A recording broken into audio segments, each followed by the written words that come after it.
में आपका दौरा है और क्या उद्देश्य है इस दौरे का और क्या कुछ कह रहा है? देखिए, एक तो कृषि विभाग की समीक्षा की दृष्टि से मैं यहाँ पर आया।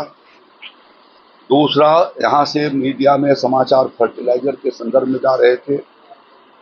उस नाते कल भी मैंने एक दुकान को, एक थोक विक्रेता को देखा और आज भी कुछ जगहों पर जाकर के उसका देखूंगा। और जो कोई भी ओवर रेटिंग या टैगिंग करता पाया जाएगा उनके खिलाफ कार्रवाई की जाएगी।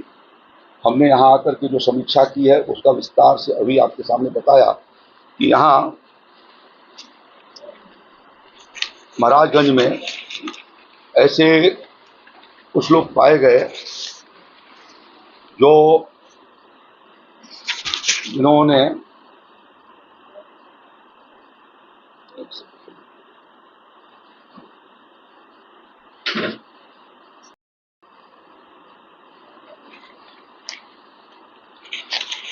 ऐसे लोग पाए गए हैं जो जुलाई में महीने में 261 लोग ऐसे मिले हैं जिन लोगों ने 1 टन से ज्यादा फर्टिलाइजर महाराजगंज जिले में उठाया। 1 टन से ज्यादा उठाने का मतलब यह हो गया कि 261 टन से लगभग 400 मेट्रिक टन के करीब तो इन्होंने अकेले 261 लोगों ने जुलाई में उठा दिया।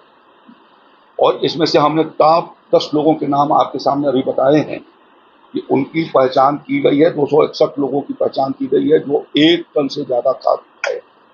अब उनकी जोत के हिसाब से, उनकी खेती के हिसाब से उसको सत्यापन कराई जाएगी और ज्यादा यदि उन्होंने फर्टिलाइजर उठाया है और उसका दुरुपयोग किया है तो उनके खिलाफ कार्रवाई भी की जाएगी। इसी तरीके से जुलाई महीने में महाराजगंज जनपद के भीतर 186 लोग ऐसे हैं जिन्होंने 1 टन से ज्यादा फर्टिलाइजर उठाई और उसमें कुछ लोग ऐसे हैं जिन्होंने 12 से लेकर के और 20 बार जून महीने में और जुलाई महीने में जाकर के यूरिया खरीदा। इसका मतलब यह है कि उन्होंने उसका गलत यूज किया है और ऐसे लोगों की पहचान कर ली गई है।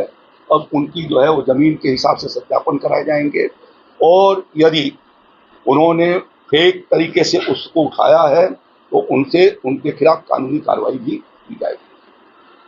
जो लाइसेंसी रेट से ऊपर उठ करके बेचेगा, चाहे वो साधन सहकारी समितियां हों या जो फर्टिलाइजर डिपार्टमेंट के जो फुटकर विक्रेता हों या डिस्ट्रीब्यूटर हों या कोई कंपनी वाला है जो जबरदस्ती अपना माल टैग करके और बिकवाना चाहता है सब्सिडाइज फर्टिलाइजर के साथ, तो ऐसे लोगों के खिलाफ भी हम कार्रवाई करेंगे और राज्य के भीतर हमने वो कार्रवाई करना शुरू कर दिया है, जिसका आंकड़ा भी आपको मैंने बताया।